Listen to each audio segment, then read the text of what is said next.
Roadshow, episode number 64. My name is John Morgan. Cold Coffee is with me this week. We are at home in Las Vegas. That's right. We did not make the trip up to Canada. We left that to the Canadian, Mike Bond, as well as Matt Erickson, who is based just outside the Chicago area. So they are up there in Canada handling UFC Fight Night 89. We're just kicking it around the house, having a few frosty beverages. Yep, kicking it here, watching the basketball game on. This is kind of nice. So, yeah. Do good work up there, fellas. Do good work. We'll take a week at home. As much as we like the road every now and then, we'll take a week at home. It's been good. But in this week at home, really, honestly, is there anything other than talk about than is the UFC for sale for $4 billion? Because let's not waste any time. Yeah. Let's be honest. That's all that anybody's talking about. I know UFC Fight Night 89 is a great card. Yeah, but yeah. You know, your boys, you still got a lot of people that work around the UFC office that are friends. You've got a lot of people, you work there for quite some time. You got a lot of people that are wondering. Of course, we kind of live this space 24/7 anyway, and all anybody is talking about is the UFC for sale for $4.1, $4.2 billion, whatever it may be.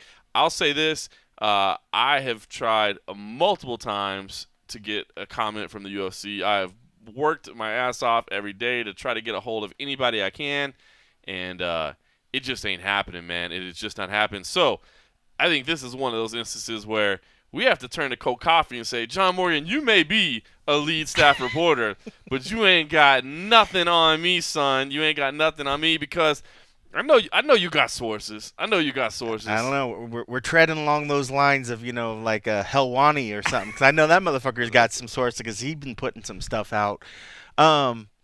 It's funny. The sale, you're right. It's kind of been going over my head over and over and over. A lot of it, for my own sake, even before I left the UFC, I had feelings and thought that they were trying to sell the place. Right. I used to say it for a while, and I said, watch within a year or two. And that's why now I'm like, if I make the timeline, I'm like, I am the shit. So I'm like, come on, we still got time. It's about a year and a half from what I said. So we still got 6 months for them to work this deal out, so I can brag and say I told you so. But that would be crazy because one, we live in this bubble, and right now the UFC is what we follow. We go all over. I mean, granted, we cover all the major players, but should something happen to the UFC, it would really affect our livelihood. Absolutely. So, deep down, if something happened and there was a sale, change the direction of the industry. It could completely change it, and we'd all would feel the ripples from it. So it's a little scary and a little unnerving because we do live so close to the bubble. But yeah, I mean, I've been reaching out, trying to bug whoever I can that can, maybe say something. But well, let's start here. There are definite conversations going on. No doubt about that. Without a doubt. All the reports that you're hearing out there, these people are talking, those people are talking. That is 100% absolutely true. There is no denying that. So if anybody's going to say, oh, they're not even conversations. No. They are definitely in conversations. There are conversations. There's visits happening. Things are happening. People from foreign countries are coming to Las Vegas.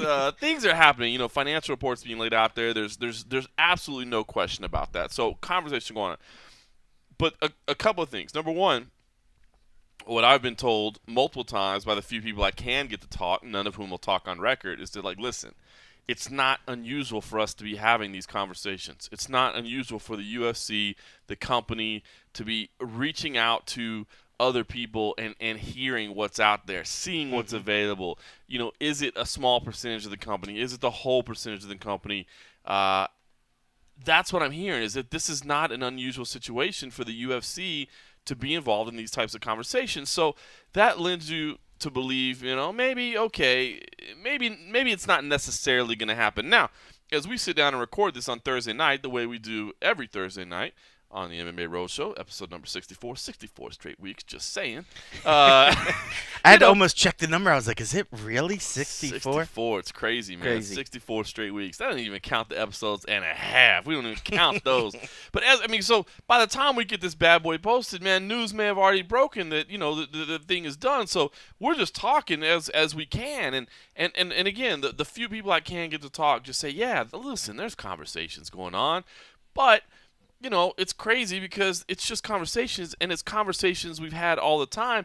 It's conversations that we had in 2010 when we sold 10% of the company to our partners in Abu Dhabi, Flash Entertainment, And nobody said shit back then because it wasn't a big news story. But right now, it's a massive news story. It's all anybody is focusing Yeah. on it. And I guess I kind of get that. So that's one part of it, is that there's definitely conversations going on, but I Right. keep hearing from multiple people like, listen, don't jump to conclusions. There's always conversations going on.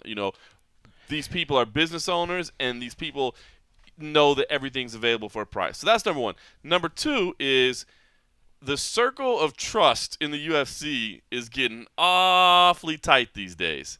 Because of, as you mentioned, the Ariel Helwani situation, or Right. the concern of where information is being disseminated and how it's being disseminated. What I've heard in talking to the people that I've talked to is that the conversations that used to happen a little bit more widely and a little bit more openly are now being brought into very, very tight closed doors, and only a handful of people are really privy to that information. That's true. But, it's funny, and there's some other things. We had kind of mentioned this before, and I just went online to kind of look it up a little bit again. Yes, these talks have happened before, and I think they've kind of those things, they come around and go. But there's certain things also happening off to the side that just begs to differ that something different is happening as well. And I think Okay. the biggest part of that is the Fertitta Entertainment, the sale of Fertitta Entertainment, Okay. which loses, or they get rid of part of their casino management.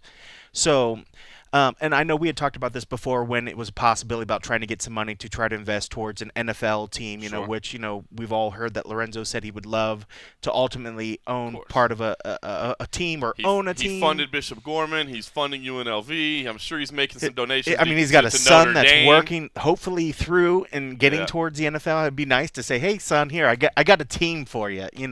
Come play here or come do whatever." But the fact that they are sort of, I wouldn't say they're distancing themselves, because they would still have shares in the company. They would still be getting paid out by the Red Rock and the organizations, that they would be owning the stock in. They just wouldn't have as much say. So I think part of these moves of them just changing, the possibility of these things going public and all this other stuff, just really begs that they're trying to gather money to move something else. And because I think once the swing starts happening of where they're making moves and this thing over here is going to go public, then I think people start begging, well, is the UFC going to go public? Are they going to do whatever? Most people think that I don't think that they'll go public while they have the current ownership Right. in play right now. I think those guys, one, they don't want to really tell people the kind of money that they're bringing on this thing. They'll say, yes, maybe we brought in 600 million in revenues or whatever sort of thing, but then they have, all this other little stuff. They're not really wanting to try to release that stuff. I think that's why they're trying to fight the Ali Act and all the other stuff coming over his watch, because they don't really want it. But for them to make big moves like we're starting to see about their casino side, that's something different going on. And I think, one, I guess, to counterpoint, that's probably not the sort of thing that you want to be dealing with while you're trying to maybe sell your company. I think that'd be a lot of baskets to try to manage, and do whatever. But the fact that there is this possible, or I think it is a definite, this sale is going to happen and it's going to buy them out. Certain things are going on that you can't ignore the fact that maybe they're making a place, that they're already thinking two steps ahead, even beyond maybe where they're at right now. That the sale of this company and the amount of money would push them All right. Well, towards. let me counterpoint that then. So I see exactly what you're saying, and I totally get where you're coming from. But what about the things that they're doing that are long-term plays? Like, for instance, you mentioned the Ali Act. They're hiring lobbyists right now, spending money on lobbyists to lobby against the Ali Act. If they knew they were getting out, why would they care? They've got a corporate campus that's being built right now, off, over by my house on 215. We've seen it. The walls That's are a tax coming up, write-off. man. All right. USADA. That's a tax shelter. The USADA program is, Yeah. is coming up on a year. They Yeah. invest in. Now maybe things change over 12 months. That Right. that's a longer play. The Reebok thing, I guess, was kind of a longer play as well. I mean, my understanding of the Reebok thing, it wasn't just a quick cash grab. Let's get money from Reebok. It was, let's develop exclusivity. Allowing only one or two brands on our uniforms so that sponsors will be willing to pay more to have that exclusivity. So those are long-term plays, but I'll maybe give the credit that Reebok and USADA were announced long enough ago that maybe their minds have changed between then and now. Wow, that's It's fucking ads coming on. You know how can I'm trying to research at the same time? My thing wants to yell at me. The producer, man. Usually the on-air talent is the one that's supposed to screw things up, man. I guess when you're playing a dual role, you can do that. But I mean, so I guess that's the other thing. The flip side of it. Now, again, I could be totally wrong here. I could be totally wrong, and 100% of this thing could be sold before this podcast even hits the internet. Right. But I feel like, and this is just me. This is a hunch. This is not knowledge I have. This is just the way I see it, the way I'm evaluating things. I feel like they're still making long-term plays, and I feel like, yeah, a percentage of this business is probably going out the door, but not the whole thing. Yeah. Just to counter with the headquarters. A counter? I'm countering. Hey, That's man. a recounter? Hey, I'll bring Angelo back on, and he'll tell you how you can counter a counter. They bought the land for, according to this fine report on the web. This better be a good statistic. It's from Case played, Kiefer. You played an on-air ad. It's fucking Las Vegas Sun, man. Those fuckers, they got their shit. People probably give us shit about auto plays as well. Pays the bills. It was $8 million they bought that land for. So, Okay. But I think also too, when you look at the property where they're at right now, they're renting from some, they're doing whatever. Right. It doesn't make sense for them if somebody's going to come in. That's a whole fucking headache that they would have to deal with. By buying and creating this thing, one, besides the whole tax deals that you would get from actually putting the money towards it, I'm sure they could write all that shit off. They're also centralizing and taking that whole headache of how that campus is spread out now. Because if you guys have never seen the campus, it's literally spread out over The current like campus. the current campus. It's not even fair to call it a campus. Yeah, it just happens to be spread out over like I feel 5 or bad 6 when people different ask buildings. me where it is because like they want to make it like a tourist destination. I'm like, Yeah, bro. it's cooler to look at the In-N-Out Burger that's right next to the one. But if you look at the new building, Or it's so super impressive. It's huge, but it's also one centralized thing that they can also, when it comes to if there was a sale, I'm doing air quotes. Right. Here's a nice complete. Boom, this one thing that we have. This is the headquarters. You don't have to deal with 6 different other properties where part are being leased, part we're renting or whatever. We have another property over here that it's in the sense they're getting rid of all these little real estate hassles to have one particular headquarters. That one, I mean, I think for another company looking in, if I was going to, possibly look, I would think that, hey, if anything else, that's posturing. It's like, this company obviously is doing well. Look at the fuck. They're building this probably, I don't know how much. I was trying to find $10 million. They've never disclosed. $5 million? It's got to be super. It's got to be. I mean, just for the fact that the Lorenzo's company's been house out is probably there. $10 million, dude. Yeah, I mean, way up that there. construction company's been out there for a while. I mean, they're nonstop out there. I mean, they're not going through their night, but I mean, they've been doing some work. So Yeah, I mean, yeah. I'm sure they're paying top dollar, and they paid $8 million just for the land. So I mean, it's going to be an impressive one, but I mean, just the headache. I can see where if I was wanting somebody to do it, I'd like to have a shiny new headquarters to offer them to So you buy. look at it as almost a marketing thing. I think it's almost a marketing thing. All right, well, let's talk about this because I have heard a couple of people mention this. Word did get out that there was an all-staff meeting earlier this week on Monday. Everybody in the UFC was told you have to be there. And the speculation was this is the time that everybody in the company is going to be told the future of the company, that it's going to be sold, and here's, you're all moving to China.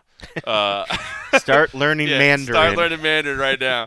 I don't know anything about the inner workings of Zuffa. I don't have any sources there. I know nothing about Zuffa. But you, Cold Coffee, may know a person or two that works there. So Or I put you 6 on the or spot. 8. What happened in this Monday meeting? Supposedly, it was a one of those ones where Sources have indicated. Sources have indicated. It was a let's keep motivated, guys. There's a lot of things going forward. It's a big fight weeks coming up. It pretty much was a morale boosters that any company would really have, and what the UFC does a lot of times, and what I thought they always did well, when there was usually big breaking news or something, they would just touch base, because these guys, especially, when the company was coming up, I think you would see Dana and those guys just kind of going around mulling by people's desks saying, hey, whatever. Now you don't see them because they're either in some meeting somewhere or they're flying somewhere, they're doing whatever. So they would always kind of feel like they were losing touch. So they would call these meetings every once in a while just to touch base, say, hey, guys, we see you. I appreciate your work, blah, blah, blah. So I think it was one of those where it was, hey guys, thank you for what you're doing, but keep focused, doing whatever. And they also wanted to kind of push aside some of the fears that because this talks have been coming up for a while about the cell and whatnot, and I think they wanted to kind of lay the people that, hey guys, you're not going anywhere. You don't have to pack your bags and move to China or whatnot. And I'll let you kind of point out the quotes and whatnot that you heard that I thought were pretty spectacular. But it was ultimately, kind of reiterating to them that it's business as usual. Keep doing what you're doing, but hey, we got some big events coming on. Keep pushing, keep working hard, and no major news to break as Where do of they yet. do these meetings, by the way? Like Red Rock? It depends. No, a lot of times they could do it at Red Rock. They used to do them at the Palace Station every once in a while. Oh, okay. Sometimes they That's just right across gather. the street. They just gather everybody in the main, like say what would be. They changed sides so much. Where PR used to be Right. on the one side, and then you have the glassed in things by the main That's a lot meeting of room. people crowded into that area. But when you think about it, a lot of times it's just that office. Yeah. So you could easily fit in that PR side if everybody's standing around. You could It's easily basically fit just a bunch 100. of cubicles. I mean, this It's is a bunch of basically cubes and just open floor. a Yeah. bunch of cubes and an open floor. It is not glamorous. It is not what Yeah. you would expect to see. I think there was a video, or I think it went on Instagram when I forget what they were celebrating. When you see Lorenzo out there, he was popping bottles Wasn't and it the New everybody's. York legalization? That's what it was. Yeah. So if you find that video, you can There you kind of go. get a gist of what that room looks like. So I mean, there'd be times where people come over. I mean, I imagine this was not a long meeting, but I did hear stories, and I guess I didn't really think to ask that question of where exactly it did happen, but I Yeah. thought I heard about people being tipsy afterwards. So maybe they did do it at Oh. well, maybe not they were serving liquor or alcohol or whatever, but it could make sense that it maybe was at Red Rock or something, and then people decided to Well, that take the narrows rest down of the your day off. sources. Now we know. Well, some of the, they were an some of the heavier alcoholic. drinkers. They were an alcoholic. Man, I gotta teach you about this reporting thing, dude. You're not supposed to do That could that. be that could be anybody in the company. Have you seen Zuffa employees? Well, yeah, so I heard some things that, obviously joking. I heard a couple of things about what was said there, and again, I did hear similar to what you heard. We didn't talk about, we kind of verify these things independently because I kind of wanted to make sure that we were getting the same story. Yeah. And that's exactly what I heard, to be honest with you. I heard that, Dana was kind of actually a little bit joking about it. I did hear there was actually people freaked out even internally when when the all staff meeting was announced. Like you said, I think they all thought, oh my God, we're getting sold, we're going to lose our job, and that another email went out and was like, no, you're not. You're everything's good. Don't worry. Just show up to the meeting. It's not what you think it is, basically. Well, I don't know. I don't want to go too much into it. But like even like when I've said, if I could have my I told you so moment. There's been moves happening internally that never get made public. Things happen that kind of leaves your head shaking as you're watching the company. And I think that's why a lot of the people were feeling stressed because you'll be looking and you're seeing all of a sudden people aren't there anymore. People are gone. People are gone here. This department's doing less. Then now there's a reorganization of this. And a lot of people are like, well, why would we be reorganizing if everything's all hunky-dory? If everything's great, why are people leaving? Why are people getting let go? And so it starts to really... This sounds like a personal No, thing. I'm never... Sounds like maybe you have an agenda you'd like to push right now. I would never post an agenda. So yeah. So no, at that. So that's why I think people were, because internally, they all live in the bubble. Their heads are down on the ground. They're not going to be giving a shit about some random person just randomly saying, "Oh, hey, I think the company's selling. I think the company's this," unless they're already having some sort of questions as to the day-to-day operations that's happening. So that's all. That's all I want to say about why maybe staff was a little bit weary. Or They all read know. the MMA sites and stuff and get Yeah. a little worried. Well, let's say this. Okay, let's say everything's gone, 100%. The whole thing's gone. I mean, I don't think anybody that comes in and buys this thing is going to want to get rid of large portions of staff. I mean, anytime some kind of acquisition happens, yes, you probably come in and say, where are jobs redundant? Do we have resources? For instance, like I could imagine if a big agency came in and purchased it and they're like, hey, we own this marketing company. We don't need this entire marketing department PR, that you guys have. marketing, Or you know what I mean? I mean, I think there would definitely be looks at that, but I would think, I guess as far as fans are concerned, I mean, again, if you're listening to the MMA Roadshow, you're probably either A, an alcoholic, or B, my mom, or C, a hardcore fight fan. So D would be A and C Yes, combined? or you could be all the above. Sorry, Mom. That's E, just for your mom, all of the above. So I mean, I guess if so, you know, the hardcore fight fan probably the only reason, I mean, they want to care about everything, but the casual fan, the only reason they would care is just like, how the hell is this going to affect the UFC? How's this going to affect the product? Where the event's going to probably worried about where the events would happen or whatnot. And I would say that I got to be honest, I don't think that it would change them. I think if this thing was gone, if this by the time this podcast is online, this thing is 100% owned by another group, I don't think we see that terribly many changes. I think the core group sticks around. It would be smart to keep the core group. I mean, I think it's one of those things. They got to be what they are by having the people in place that they are in place, if that makes sense. Like, you don't want to come in and just say, oh, well, we just so happen to have graphics design people as well. I mean, we love everything that you guys have been doing, but we're going to install our people. It doesn't make sense unless they just have people that it's cronyism and they're like, oh, we got these people. I got to move them in. I think what you see when something like that happens, it's on a higher level. It's usually an installation of somebody maybe at the executive level, maybe a new chief financial officer. Absolutely. Somebody that nobody even knows. I mean, like right now, even Dana stays. I mean, Joe stays. I mean, you can't get rid of the fucking matchmakers. Right. That would be shooting yourselves in the foot, But, when you have somebody like right now, like their chief financial officer, he was a different role as well, but Nikisa. Right. Nikisa is installed kind of from the Flash group. Right. So the Arab group. So they have this people coming in. That's the perfect position for that if a company was to come install your own person and where it doesn't affect the product that's coming out. Right. It's moving some bigger things on the other side. And that I'm not saying that's what would happen. People that are used to negotiating TV contracts. Yes. People that are used to negotiating advertising deals or whatever like that. That's the people they're going to go. That's the stuff. Yeah. I mean, like, you're not going to get rid of the main production hand because you literally would be shooting yourself in the foot and setting back because you have a product that people love and what brought it to where it is.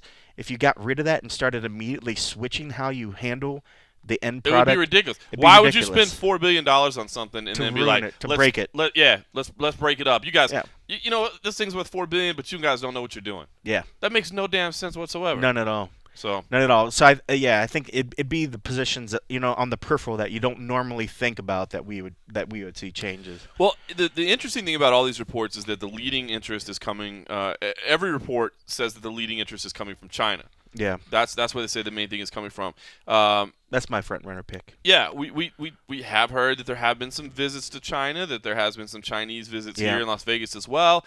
I talked to some people who said, listen, we were working on a new TV deal, and sure enough, if you check this did not really make any news in MMA circles, but there was a big deal announced on Monday of this week. Actually, the press release was sent out through the office in Asia, and I did see on Sports Business Journal. It's PPTV Sports, I believe, is the name of the outlet in China, and it's the leading online sports distribution platform in China, and they've signed a 5-year exclusive deal with the UFC to air everything live, not tape delay, everything, live. pay-per-views and everything. Everything. They're going to get everything live in China Think now. about that market that they on reach. This platform. Yeah. What is that? Easily 1 billion viewers. Absolutely. So I have been told, like, listen, yes, I know everybody's talking about these Chinese speculation, but I think you guys are missing the mark. Here's what we were really doing in China. This has been our big focus in China. Again, whether that's the case or not, I don't know. I mean, I'm talking to people that I know that know what's going on, but that aren't willing to go on record. So I don't know. Maybe they're just trying to feed me a little bit of misinformation. Maybe they are trying to tell me the right thing going on, but that's something that's going on. I still believe, we see a partial deal get done. And again, this is just my conjecture. Just a portion of the company, not a full out sale. Right. It is such a drastic and huge move, but I can see where if somebody's like, if it's the difference between 1 billion and 4 billion, and you're looking at the companies, like just to take that the ESPN report or whatever that came out and speculating there's 2 big players, 1 to 4 billion or whatever, that's not too hard for them. Mm-hmm. Even though the second partner was like reaching out to people and saying, hey, who wants to invest in this, which make me think that they're not quite as together as this Chinese group and being able to do so. for them, I mean, I could see where they're, if it's a difference of, all right, hey, give us 25%, we're going to give you $1 billion, to say, hey, but how about if you guys are willing to bend, we'll give you $4 billion, we'll just take the whole kit and caboodle. It's not a big jump for those guys to make that jump from $1 billion to a $4 billion. When you start trying to push towards the valuation I think Dana and those cats want, the $6 billion mark, then you start running into issues because, one, whether this last year was a record year of revenue, sales, and whatever, it would be hard to push how you could even try to value it at that level. But I think there's a sense of urgency too, because right now the momentum's moving forward. All these numbers are happening. This year could be the biggest year of them all. But if there's any sort of decline, immediately that valuation can go out the window. So there's a sense of urgency to kind of push it now. It's true. I mean, dude, $4 billion is a lot of money, and if they could get $6 billion, that's ridiculous. I mean, that's absolutely insane. And doesn't hurt to ask for it, though. It doesn't hurt to ask for it. It doesn't hurt to ask. I mean, I think we've heard a lot about Lorenzo being tired and wanting to get out and wanting to do different things. Obviously, the NFL, the rumor is the one we always hear that he liked on the NFL. I do think at his core, Lorenzo's a fight fan, and I do think Dana at his core is a fight fan. I think they're better money fans, though. I think they're bigger.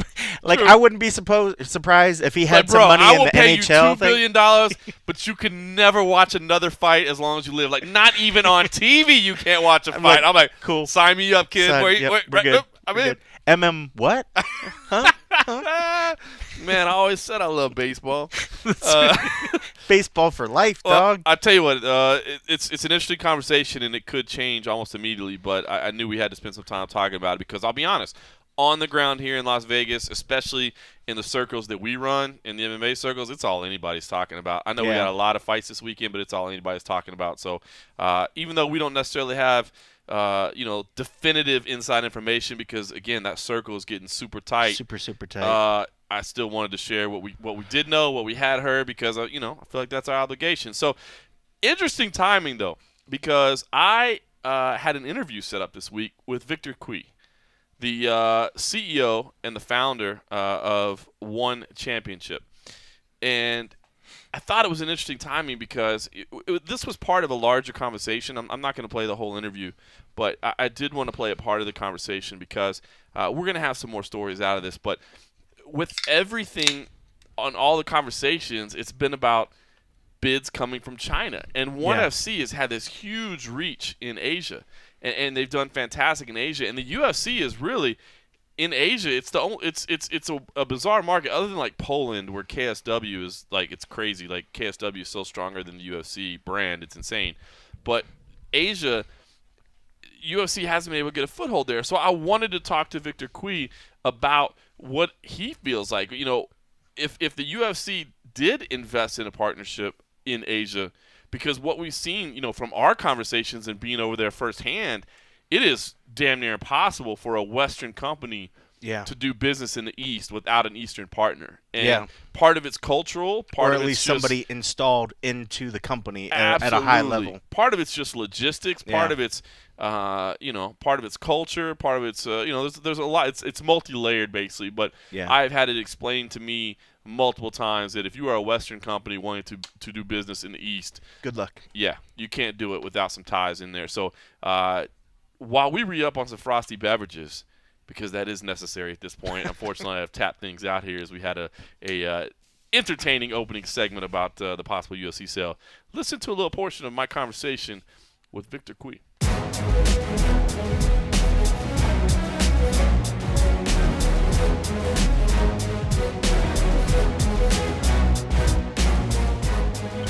John, Victor Cui from One Championship here. Mr. Cui, how you doing, sir? I'm good. Victor is fine. Fantastic.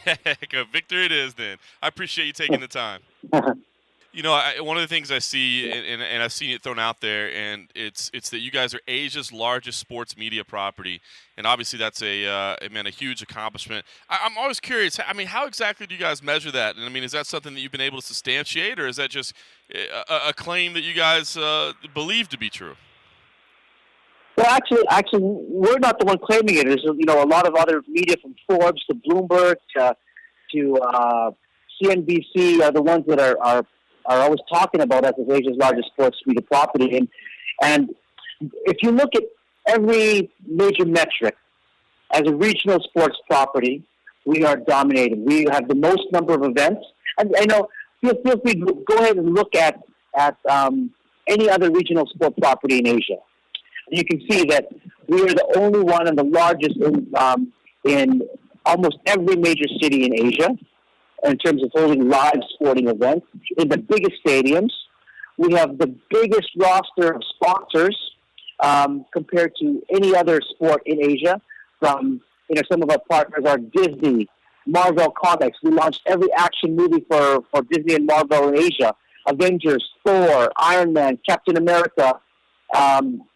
We have got every single LG TV in Asia. So LG Smart TV comes preloaded with One Championship content. Wow. We've got Casio as our partner, Canon. We're the first sport property in Asia for Facebook to sponsor. So, all these Fortune 500 companies that are with us and working with us is pretty exciting.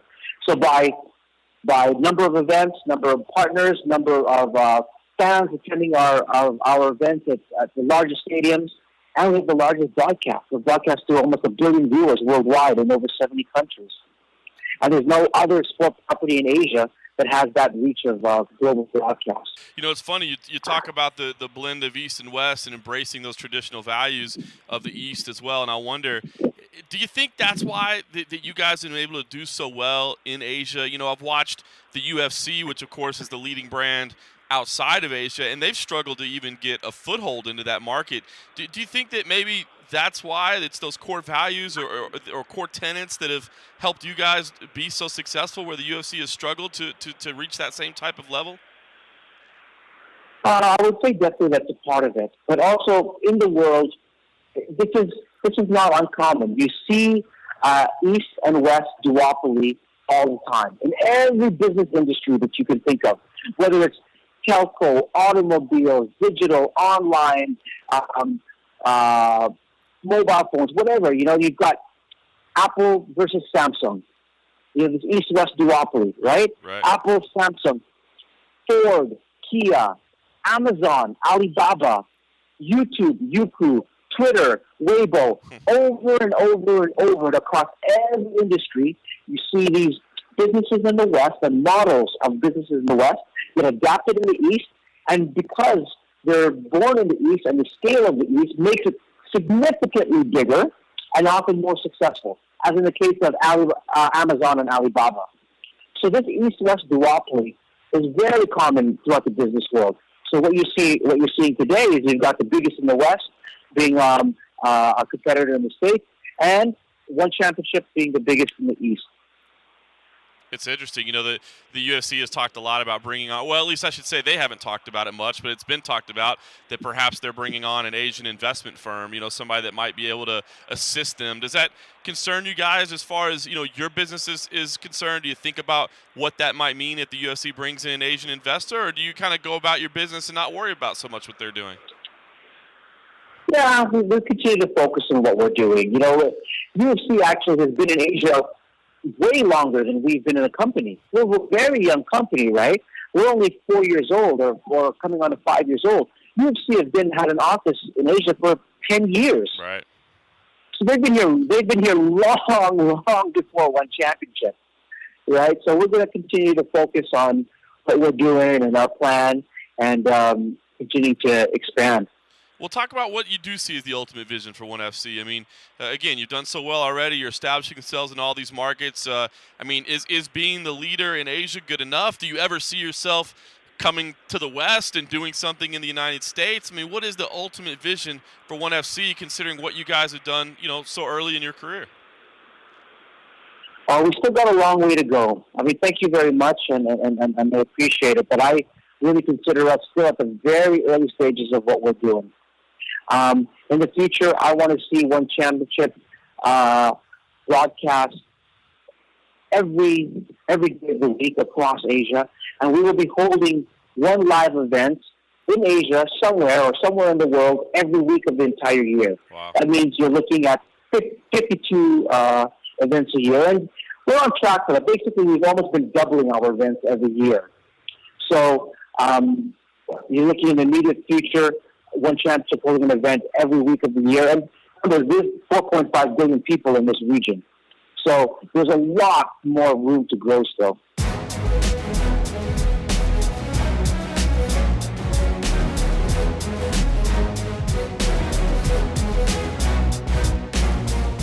Welcome back to the MMA Roadshow. That was Victor Cui of One Championship, the CEO and owner of One Championship. Really appreciate his time. And, again, part of a larger conversation. We'll have much more with him over the next couple of weeks. But I thought it was interesting to get his insights on the UFC. It sounds like, not really concerned for the time being, even if they do invest with some Asian partners, some Chinese partners, despite the fact that would seem to kind of infringe on his growth opportunities. But it sounds like they're focused on what they're doing, and it'll be interesting to see if that's how it works, if it all does play out the way it could very well play out, because that could be a huge impact to their business. Now, if you like what you're hearing, let us know. Subscribe to us on iTunes. Rate us, review us. Let us know what you like and don't like. Haven't had any good reviews in a while, man. I like reading reviews. I haven't had any in a while, so we need some of those. So if you've been thinking about doing it, you've been thinking about jumping in there and leaving your feedback on iTunes, do that. And if it's not in the American store, which I just learned not that long ago, if it's in another store, hit me up on Twitter. Let me know so I can find it in another store. I'll read it in the other store because, I don't know, man. I like reading that stuff. Positive, negative, whatever. I like reading it. And it's just cool to know that people are listening, man. It's fun to know that people are digging what we do. So if you can't do that, at least hit us up on social media. Twitter at MMA Junkie John, at Ken S. Hathaway, who's that guy? Or at The Cold Coffee, that is THEE Cold Coffee. Instagram at the MMA Roadshow. Even thinking about, I guess we have to do stuff with Snapchat soon enough, man. I've been reading. Yeah. I mean, I thought Snapchat was straight up for dick pics and nothing else, but it turns out there might be some. I went for boob pics. You went for pics? dick pics. Well, that's why I did. If I thought it was for boob pics, I'd been signed up already. I thought it was for dick pics, and I'm like, I don't need none of those. No offense if you do like them. That's fine. That's your thing. Do your thing. But I was like, I don't need dick pics. Yeah. But it turns out I've been reading some stuff on USA Today, which is a very fine publication, by the way.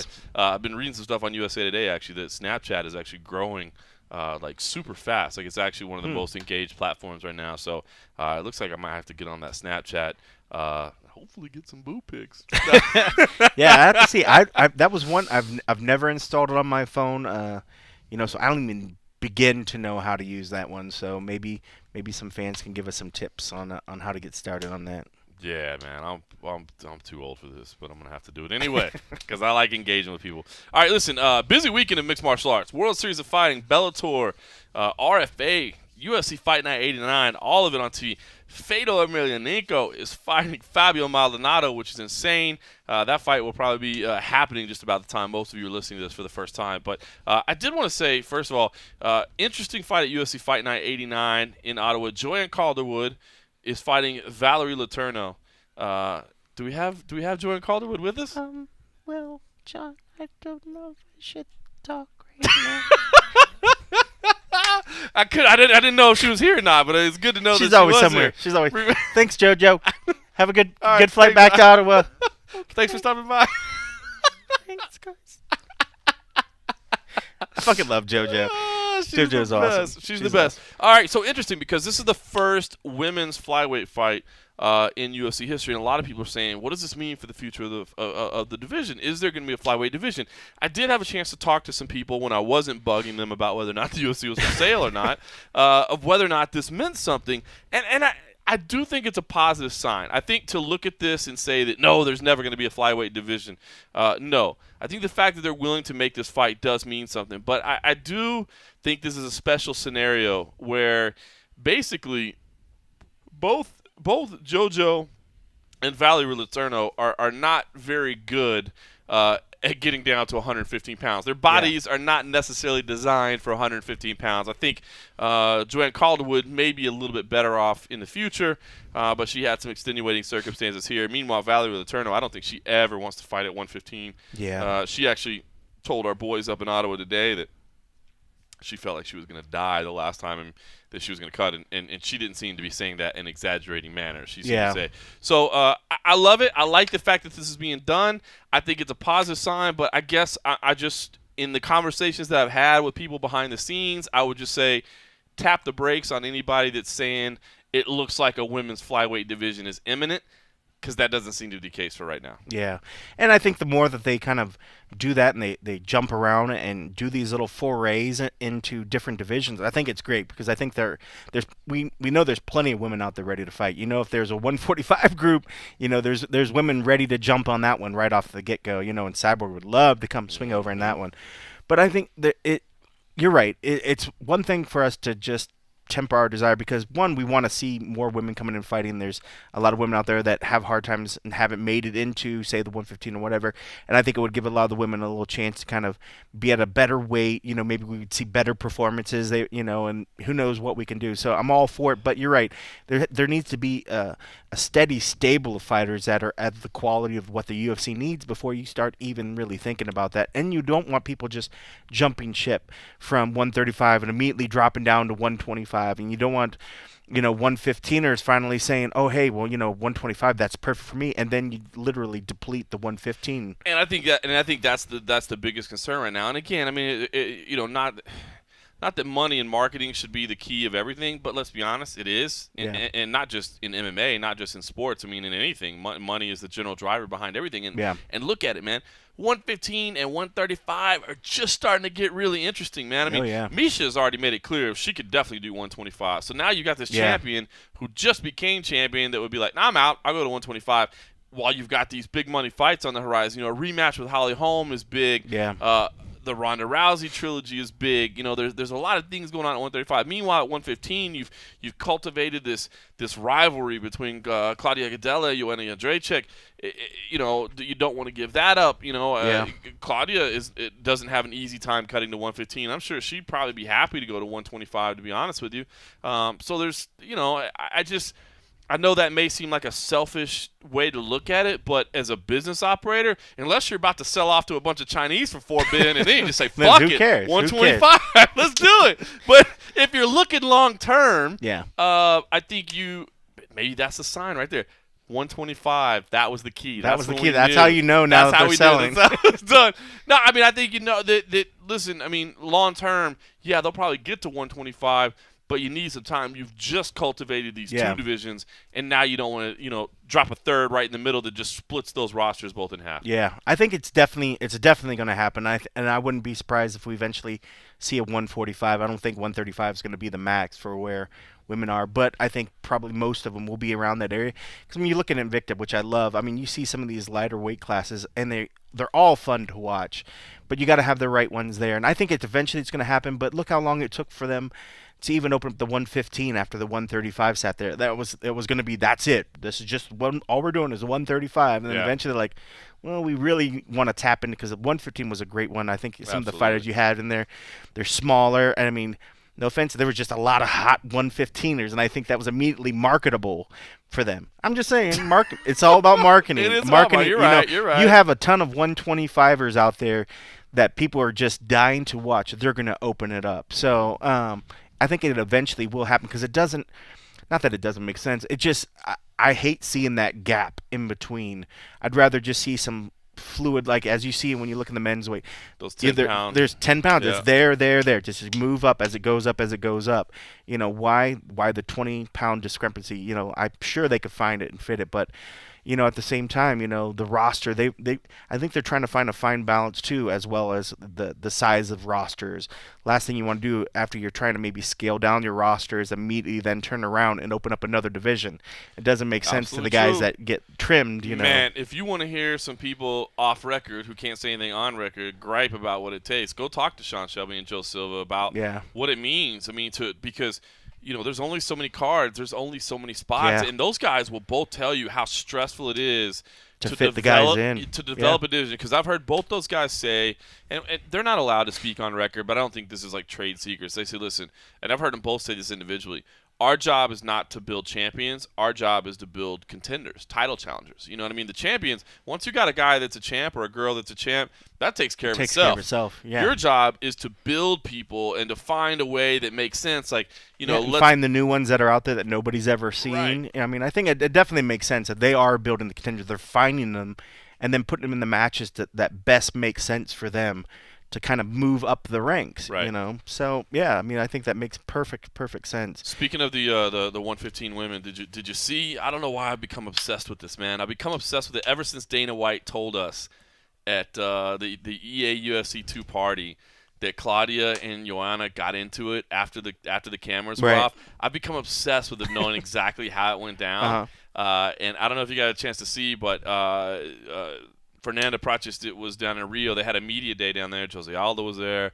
Claudia Gadella was there. Right. Some of us, and we got a chance to. She got a chance actually to speak with Claudia and get her side and confirmed what I had heard, that she landed the kick to the body. She landed the kick to the body, and then things got pulled apart, man. It's just interesting because they're in each other's head, and how does that live with Joanna knowing that she got?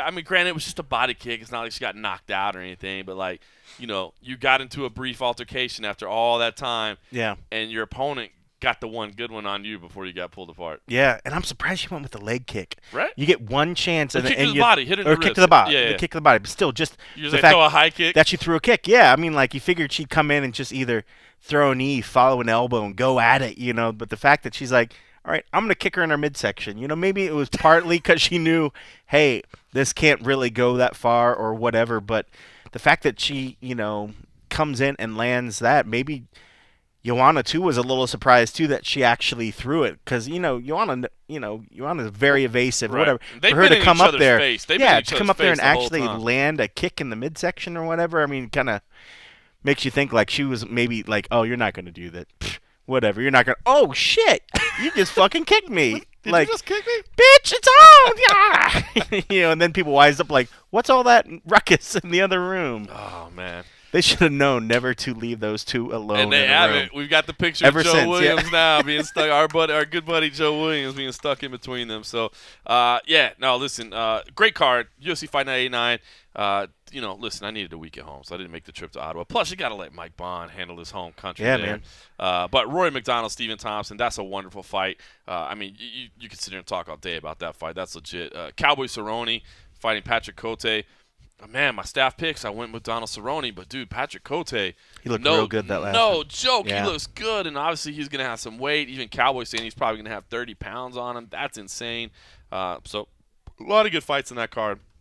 We got Bellator, long way to rematch between Marcus Galvao and Eduardo Dantas. That's a good one. Thiago Jambo Goncalves, or I don't know if it's Gonçalves. I don't have the great Portuguese there, but another just throwing out Fernanda Pratis' name. She had a great article with Thiago Jambo. If you haven't read it, I will say take the time to read it. He's got an insane story about how he got here, and it is definitely worth the read, man. It's one of the best pieces we had on the site this week. So really worth checking out. And then World Series of Fighting 2. I'm actually really excited about this World Series of Fighting card. Jason Hyde versus Mike Ricci.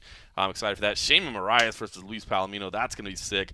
And Phil Hawes, the man that the first week of the MMA Roadshow that we walked into the Black Zillions and we were like, Yeah. who is Who is that that guy? beast of a man right there? Phil Hawes, like you just watched him in there throwing people around. You're like, who is that? Yeah. And he didn't make it on the Ultimate Fighter. and Was shocked. Which is shocking, but it was even shocking because this was a guy that even the competitors were looking at him like, like this is the dude. Like, oh shit, because that's what I thought was interesting about this season, and maybe it's like this for every season, and I just wasn't privy to it. But the fact that a lot of the fighters that were going in and were trying out for this one, they all kind of knew who was, Absolutely. what's going on, and he was the guy that everybody was like, oh shit, all right, Yeah. this is the season Like, that, I don't that want Phil's that guy. coming out. Like, I don't want to Damn. get that draw, Damn. And then for the fact him to not even get in, that was huge.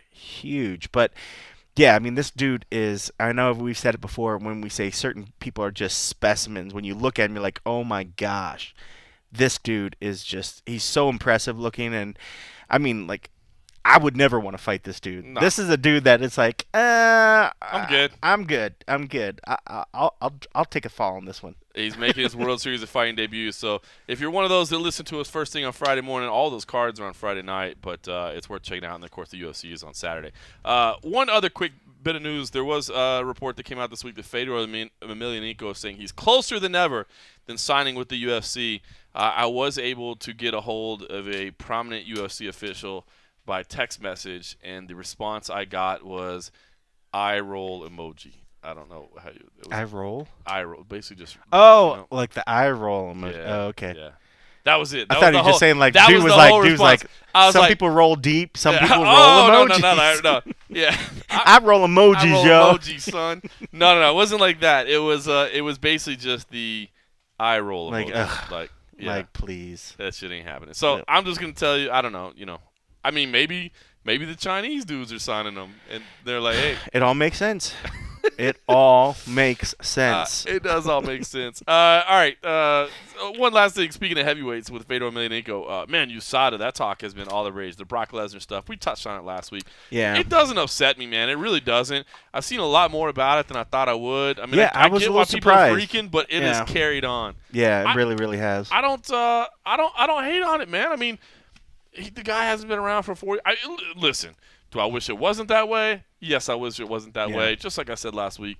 But I'm surprised it's had as much steam as it is. Dude, like, he's being tested now, and I probably would have liked it to be differently, but it is what it is. He signed his deal right before it was announced, and that's when he became a part of the UFC roster. Yeah, it's true. I mean, if they would have known it was coming, and maybe if they did, they played their cards right and did it as is. Yeah, I'm the same way. I wasn't upset by it. I was a little surprised at how pissed off that generally most of the comments and reports that I have heard people talking about it. Maybe just the fact that, maybe it isn't fair, maybe whatever. But, I mean, again, the guy wasn't signed to do anything. He wasn't under contract. How are you going to, just go out and randomly test random-ass people if they're not under contract? He got under contract. He's being tested now. It sucks. And then really, if most of these guys were juicing or doing something, the shit would still be in their system. Right. So if it's not in his system now, more than likely he wasn't doing anything before. Or at least he was doing the good stuff. Or he was doing the really, really good stuff, and that shit just leaves your system really quick. But obviously we don't do the good shit, as you could tell by our physiques, so we wouldn't know about that sort of stuff. Well, I use that all as a setup for my next piece. We call that a transition. All right, now I'm doing that eye roll emoji. I roll emoji, dog. So I had a chance to speak with John Howard, who actually fights Doomsday. I love John Howard. Yeah, he fights at World Series tonight. By the time this podcast comes out, and I had a chance to talk to him about a variety of things. Again, just a portion of our conversation here, but part of it was pretty interesting because if you'll remember, his last fight in the UFC was against Tim Means. Yeah. He lost that fight. He was cut. Tim Means then tested positive under USADA. Now, Tim Means has since fought that allegation. He's since fought that charge. You can't say he didn't test positive because he did test positive, but he did basically prove it was tainted supplements, and he got a reduced suspension to 6 months. Was it horse meat? It was horse meat. It was kangaroo. It was who knows. But the thing is, he did have it in his system. But John Howard kind of brought up an interesting point about being cut after losing to a fighter who tested positive. And I don't know. He just had some interesting thoughts. This is John Howard, who had nothing. I mean, listen, I don't want to set this up the wrong way because he's not talking trash about the UFC. He still has much respect for the UFC. He did 2 stints in the UFC. But he does point out a couple of flaws and things that he thought were wrong. And I just thought, since we are talking so much about the UFC and potential sale and changes, and now we're talking USADA, it all kind of came together with John Howard. So I thought you guys might want to listen to it. So here is Doomsday ahead of his World Series of Fighting debut.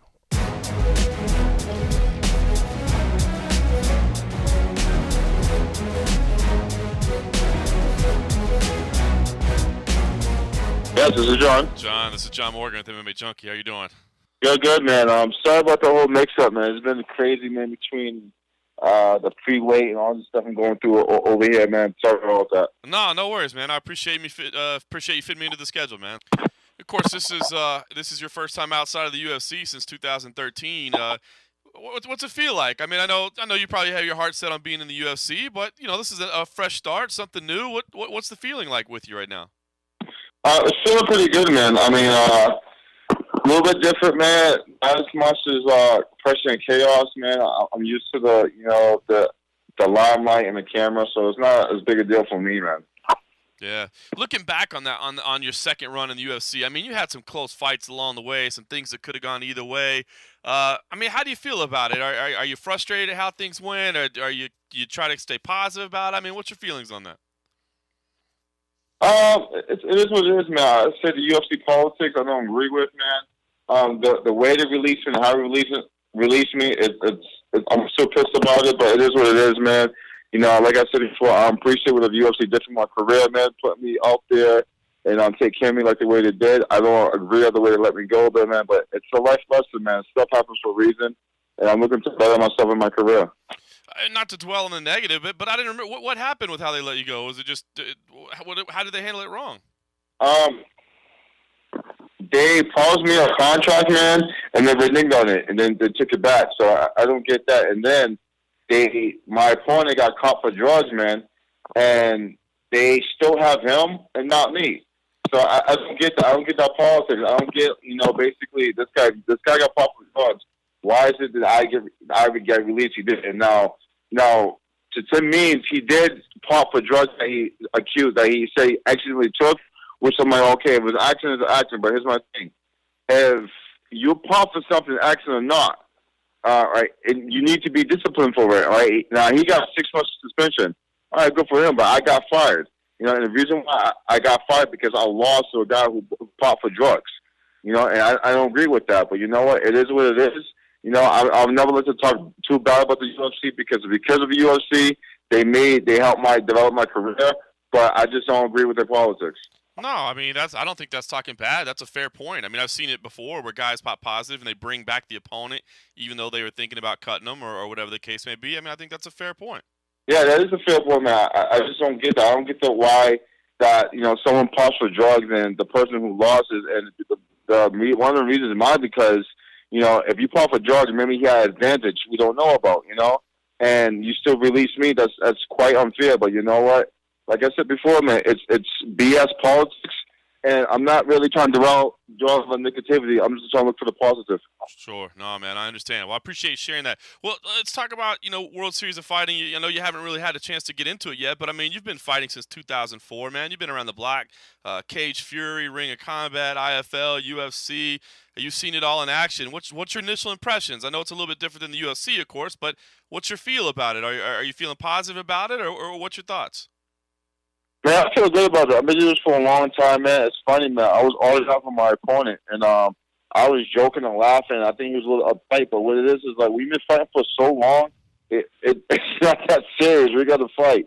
He was all uptight, and he was acting all weird and everything. I was joking. He was laughing at everything. I'm trying to joke at him and everything, and he was a little uptight. And I'm like, what's the problem, dude? We got to fight anyway. Why are you uptight? But you know what? I forget. I've been doing it so much longer that it doesn't bother me like it bothers most people. So I have the confidence and I have the security. Like, we got to fight anyway, so I don't need to be this bad person towards you.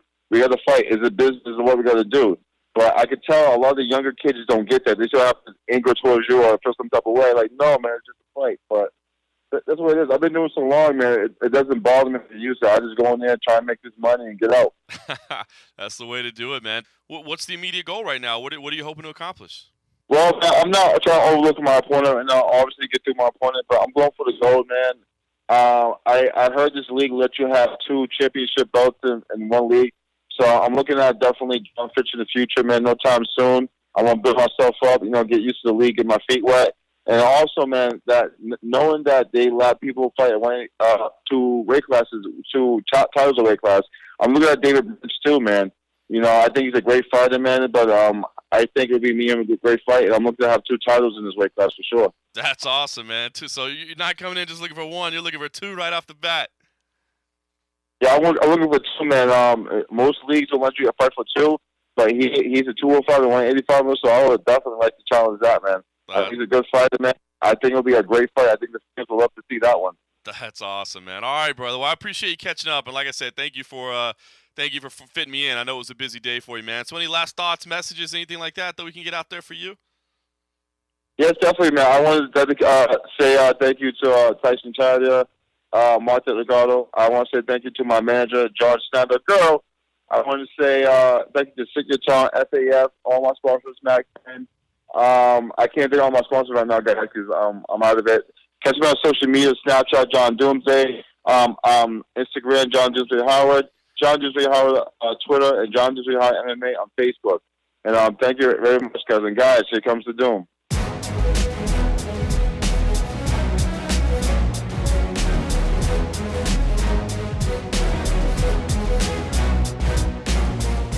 Welcome back to the MMA Roadshow. That was John Doomsday Howard, who makes his World Series of Fighting debut.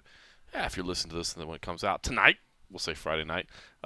Listen, if you want to read more from John Howard, I will say this: check out MMA Fighting. Sean Al-Shadi had an awesome piece with John Howard, basically talking about his diagnosis of clinical autism. And it was pretty cool stuff, man. It's pretty cool when guys will come out and kind of reveal some stuff about themselves and some things you might not know about him. And I thought that was a really good piece by Sean Al-Shadi. So good stuff. Hey, Shadi. It's your birthday. I've always wanted to do that. Wow. It's our podcast, so we can do that. You can do that. Listen, as we sit here, I finally got these bottle openers from Split Decision MMA. Not great podcasting radio right now to talk about what I'm visually holding in my hand right now. But they're silver and they're metal and they open up beers. So I like them. I will say I do find myself, I'm going to carry one of these because this can go on a plane, right? There's no doubt about it. Like, this can go on a plane. Yeah, I bet it wouldn't. Because I will say that we do set off often the find metal ourselves in hotel rooms with a need to open a frosty beverage because most hotel rooms don't. Now, I've got my main trick is using the door jamb. Like I usually use I'll open the door and I'll use the door jamb to open up the frosty beverage. That's not bad. But when you do that, you got to be quick with the reflexes because you're basically getting the bottle horizontal to catch it on the door jamb and to open it up. That's risky. And especially after you've had a few frosty beverages. Well, then you usually probably don't mind the initial spill. You're like, then the foam goes all over the place. So I've used the like on the drawers, when sometimes the drawers have the handles and they have a little lip. I've used that one before. Okay, nice. Stick it in there. Nice. Even though, it can be bad for the furniture at times, so I don't My recommend. furniture. I don't recommend anybody use it.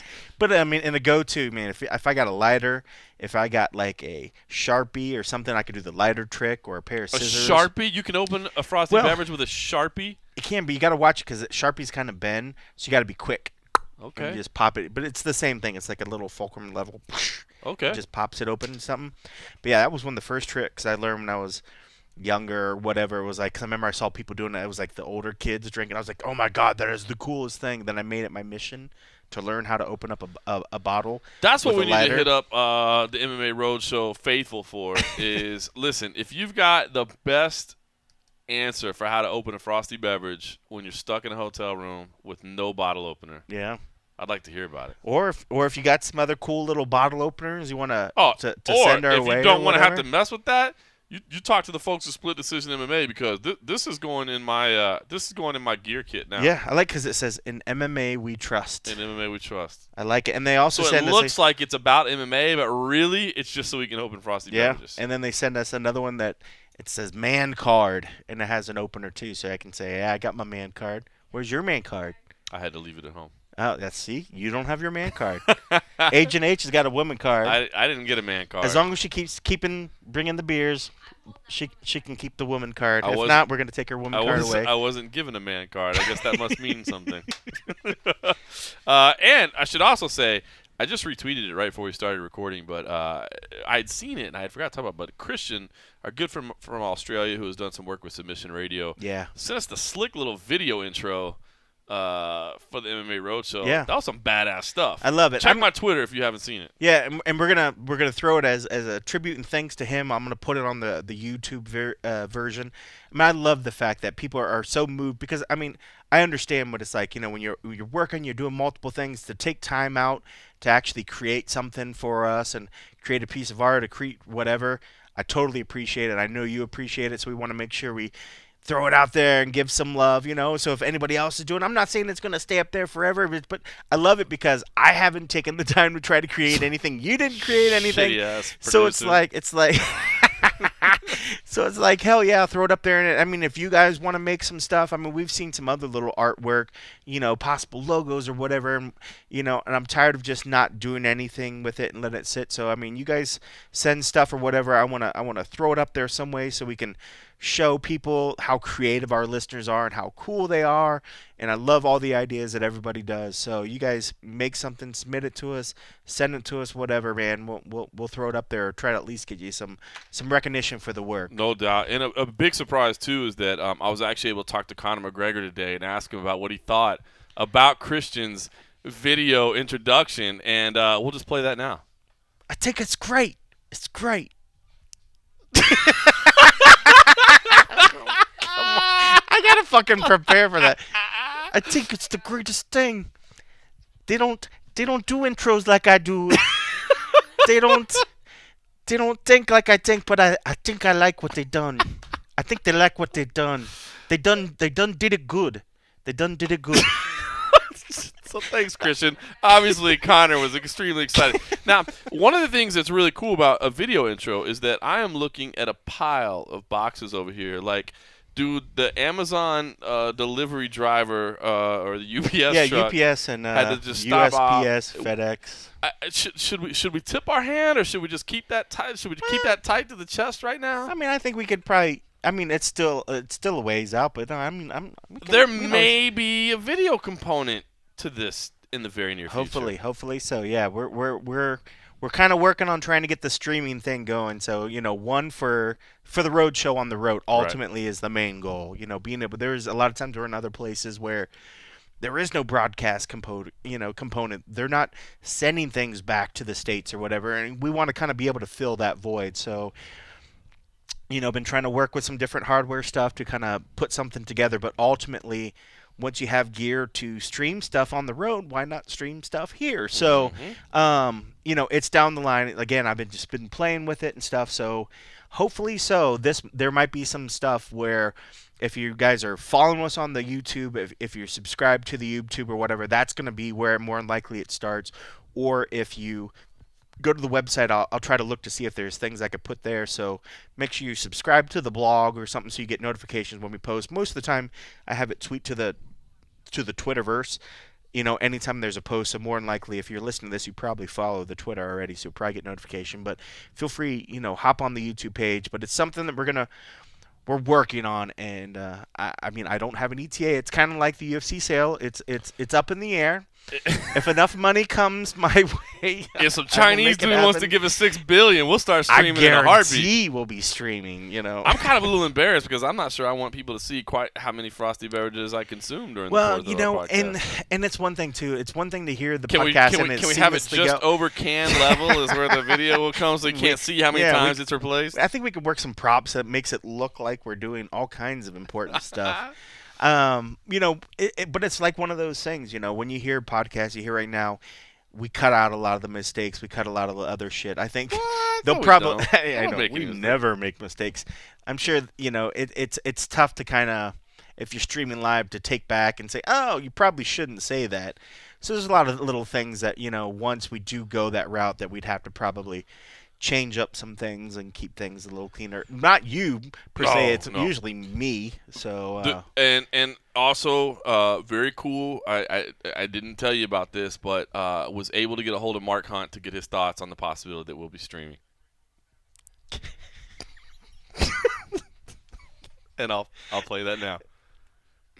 John, God, you put me on the spot. I had to think about it. I'm like, Mark Hunt. Did you just call him Mike? All right.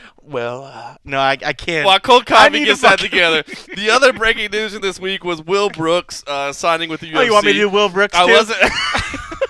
I was able to. No, this is actually real. Oh, this is the real one. Yeah, okay. I was able to break that news, which is cool. Actually, everybody knew he was signing on June 15th. It was basically just which. Oh, that was a good Mark Hunt there. that's all I could get. That's all I got.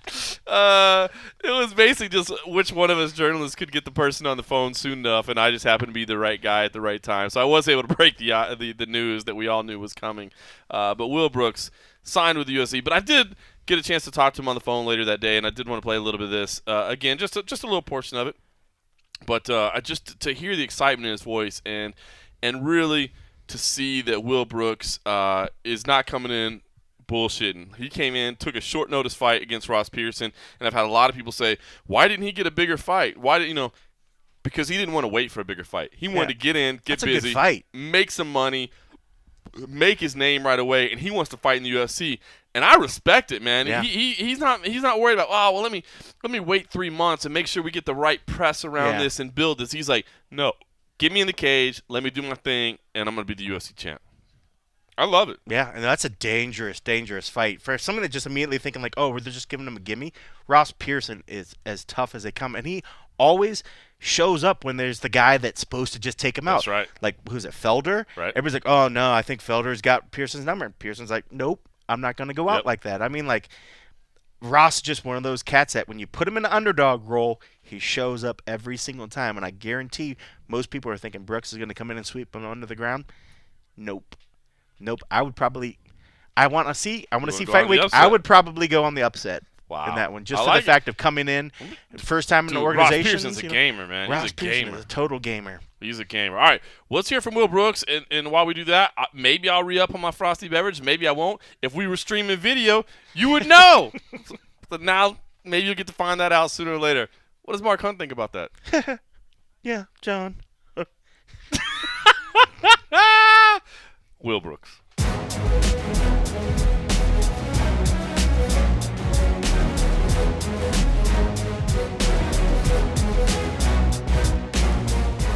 All right, John, you're on with the newest addition to the UFC roster, Will Brooks.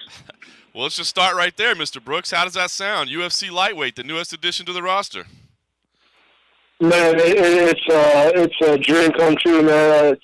I'm trying to pinch myself to see if I wake up, man. You know that whole thing, you know. But it's just an incredible experience, man. I knew it was going to happen, you know. But you know, there's times where you think that, man, is this going to happen? You know, you start to question a little bit. But man, once I signed that contract and everything got done, I'm like, man, it's a crazy thing right now.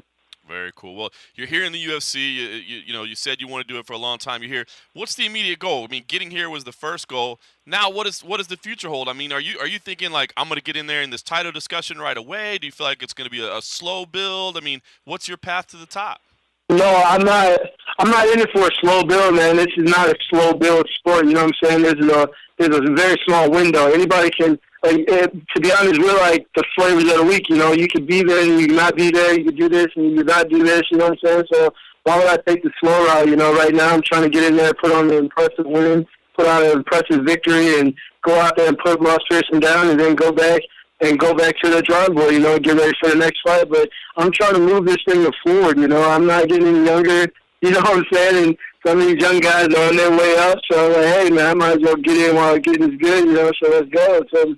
No, man, I'm on the fast track. I'm trying to be on the fast track. I'm not trying to hang out and just enjoy the scenery, you know what I'm saying? No doubt. Well, it definitely sounds like there's some excitement in your voice, man. Is there going to be like an extra level at practice tonight? Are they going to have to settle you down a little bit? Are you that pumped up right now? Yo, man.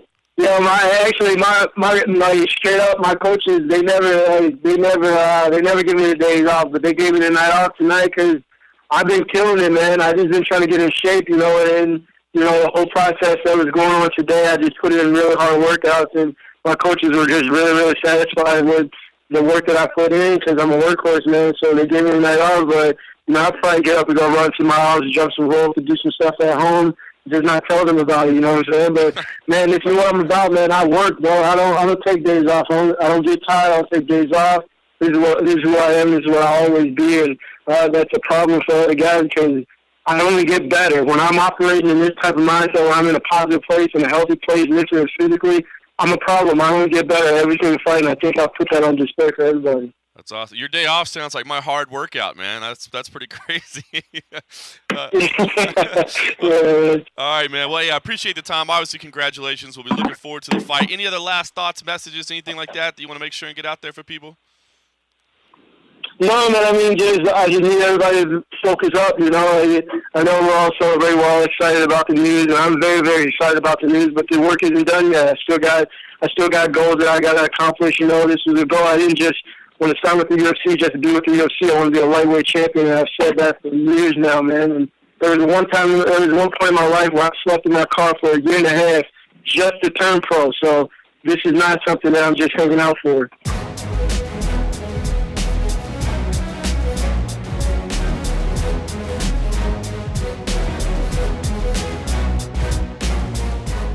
Welcome back to the MMA Roadshow. That was Will Brooks looking to make a big splash. The former Bellator champ. I guess you can still call him the Bellator champion. I mean, technically, nobody has the belt right now until 1 week from now, so he's still the Bellator champ. I mean, he got stripped and he signed with the UFC, so he's not. But we're saying that as we were grabbing some frosty beverages and re-upping, a little bit of news came on the local ABC News broadcast. The NBA Finals game is done. We just have the TV on in the background, and as we were re-upping on the frosty beverages, we heard this. Hold on, babe. And the offers are said to be upwards of $4 billion.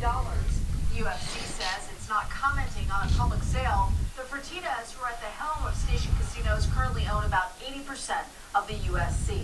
So as you can see, the potential UFC sale is definitely on everybody's minds here in Las Vegas. It really is. I'm telling you, if you're not in Las Vegas, I mean, it is the buzz. It is the talk. It is everything. I know we spent a lot of time on it to start this podcast. I don't want to continue to spend a lot more on it, but just how perfect the timing is at to show, like, really, really what it means right now. Yeah, and it's literally, I mean, it's the start of the news. I mean, I don't even think they've really talked about the sports game that end or anything, but they kind of started the show off. So it's definitely in the air, and I think it's crazy. Yeah, people are talking about it. It's on people's minds. And nuts. All right.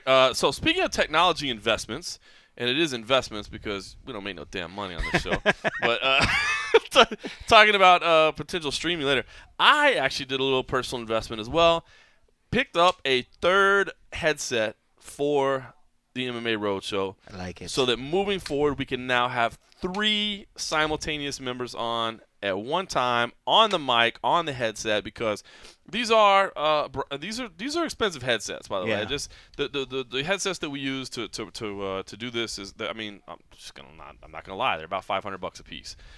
They are broadcast quality. That's why the sound quality is so good. But we always That's why my voice and my impersonations are so good.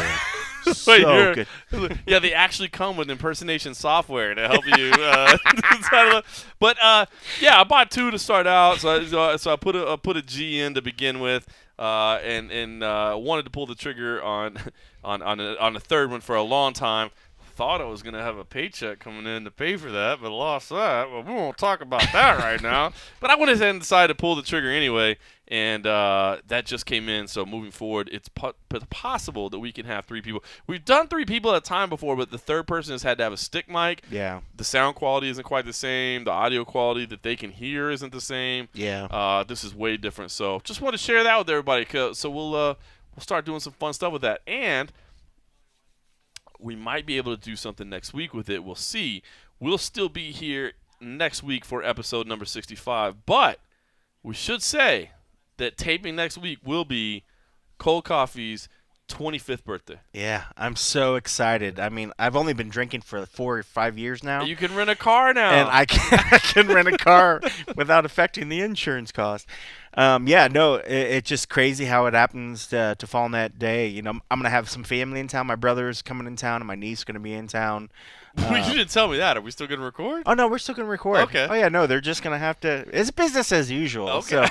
So, it's one of those things. I had some miles. That's one of the lovely things about being able to travel is you get some miles built up and stuff. And I hadn't seen my brother in a while, haven't seen my niece in a while, so just decided – what the heck, and it wasn't like we planned it for the birthday week. It just kind of just fell that way, when we were looking for openings or whatever. And it's awesome because he was telling me he kept it kind of a secret from her for a long time. He picked her up, I guess, last week or whatever, and just kind of sprung it on her. Oh, by the way, we're gonna go see Uncle Kenny in Vegas. That's or whatever. Cool. So I'm excited about that. But no, if anything else, no, we're gonna keep doing this. They're gonna do their own thing, or they're gonna do like Agent H and sit over there and kind of watch the show while we finish it and stuff. But I'm excited for birthday coming up. It is high quality. I will say this. I just noticed, I'm looking at my work schedule for next week. I'm off early in the morning, so if you want to do it earlier in the day. That's fine. Yeah, I was thinking about actually cooking out during the day or whatever and doing all that good stuff. Cook out and do some podcasts. Cook out and do podcasts, yeah. That's what's up. All right.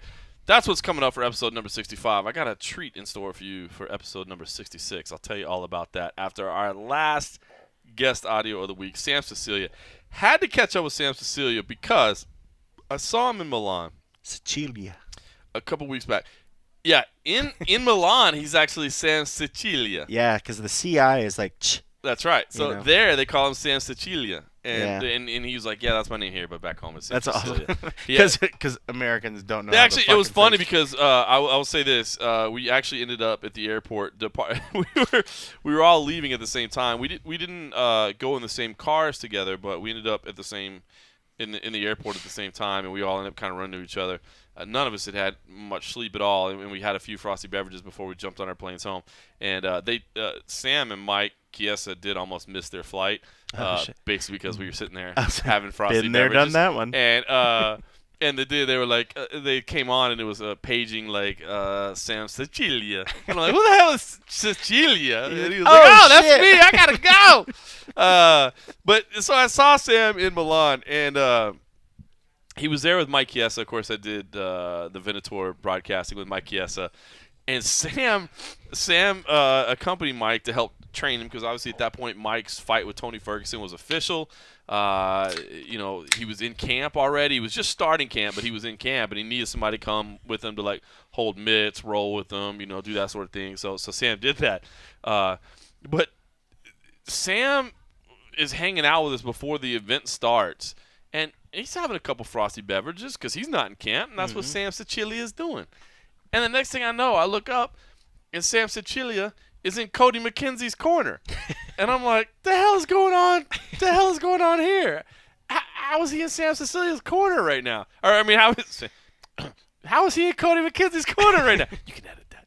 How is he in Cody McKenzie's corner? It was crazy. And then Cody McKenzie actually picked up that insane win, snapping his losing streak. So I wanted to talk to him about that because he was definitely not scheduled to corner Cody McKenzie. They don't have an athletic commission there, so I don't think you have to apply for a license.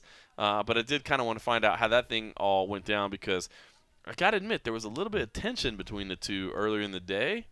And then next thing you know, he's cornering him. So that was kind of bizarre. So I had to find out about that. And then I also just wanted to get caught up on Sam Sicilia's career. Hasn't fought since the Doo Ho Choi loss in South Korea. That was a tough loss for him for sure. Man, Sam has fought a South Korean in South Korea, fought a Brazilian in Brazil. He doesn't mind. When you talk about the MMA Roadshow, he is the MMA Roadshow, son. He will come to your town and fight your dude. He is the MMA Roadshow. And he's got further ideas about what he'd like to do. So I did want to catch up with Sam Sicilia and find out what he was up to. So while we re-up for these last round, or at least last round while we're recording, Frosty Beverages, listen to my man Sam Sicilia. Or Sicilia.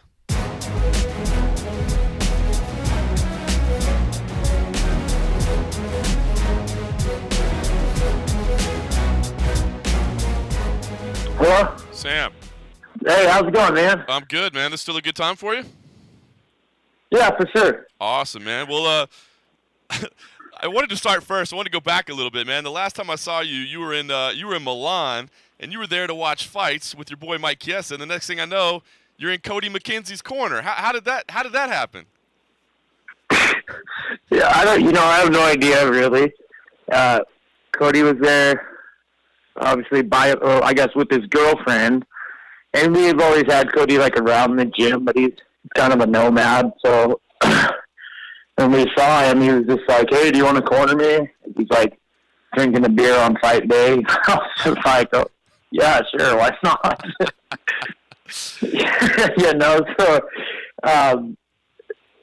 Him and Mike have a funny relationship where they kind of pick at each other all the time. And, Mike had the commentating gig, so I was just kind of dicking around, so I didn't have anything else to do. So I was like, all right, why not? That's Coached him to a victory. Broke his 5-fight losing streak. I was gonna say, I mean, you gotta be proud because I'll say, sitting there watching that fight with Mike, man, when he took that kick to the body, I'm like, okay, he's done. He's gonna fold and give up, but he didn't give up. He actually fought through it.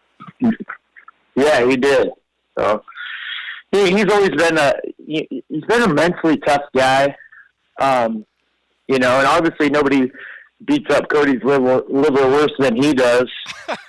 But he's got it in him.